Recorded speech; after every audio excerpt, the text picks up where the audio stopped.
ప్రతిరోజు కొత్తదే మనం కొత్తగా నేర్చుకుంటాం. ప్రతిరోజు నిత్య నూతనమే మనం నూతనంగా ఆలోచిస్తాం.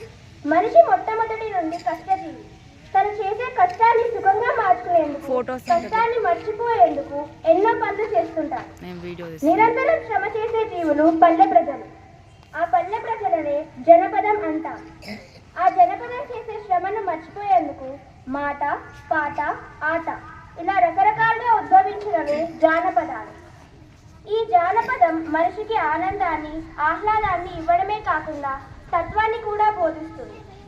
ప్రపంచంలో ఏ భాష సారస్వతానికైనా అందులోని జానపద సాహిత్యమే మూలమన్నది పరిశోధకుల మాట.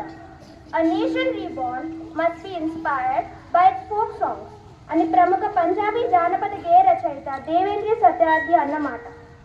అటువంటి జానపదానికి గుర్తింపునిచ్చి మనం నేడు ప్రపంచ జానపద దినోత్సవం జరుపుకుంటున్నాం.